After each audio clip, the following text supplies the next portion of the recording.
In today's video, I'm going to teach you how to create custom fields in Trello.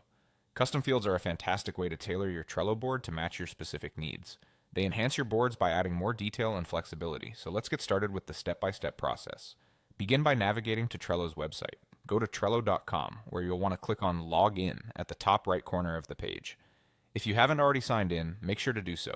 For this tutorial, we'll demonstrate signing in with a Google account, as it's a seamless option for many users. Once you're on the login page, choose the Google login option and then select the Google account you'd like to use. If it's your first time logging in with this method, you might be prompted to authorize Trello to connect with your Google account. Now that you're signed in, it's time to head to your Trello board. Locate and open the specific board where you want to add custom fields. Each board has a unique set of requirements, so ensuring you're working on the correct board is crucial. Once the board is open, look to the upper right-hand corner for the board menu, indicated by 3 dots. Click on those dots to access the board's settings menu. From here, you'll see an option labeled Custom Fields. Click on it. This is where all the magic happens. You'll be able to create new custom fields that will appear on the cards within your board. Let's start by clicking on New Field. This is where we will add our custom data points. Begin by typing in a title for the new field.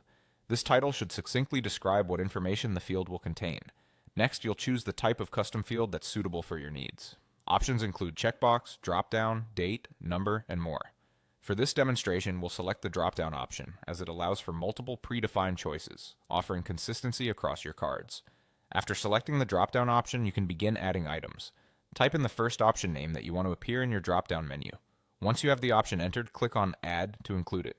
Trello also offers a neat feature to enhance visual organization by allowing you to select a color for each option. Choose a color that represents this option best. You can repeat these steps to add more options. Type in another option, click Add, select a color, and continue until all desired options are included.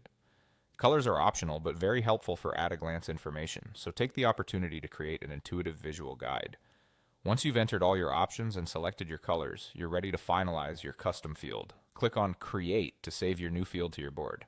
And there you have it, a custom field has been successfully integrated into your Trello workflow. Custom fields can significantly enhance how information is organized, shared, and utilized in your board. I hope you find this feature as helpful as I do. Happy organizing!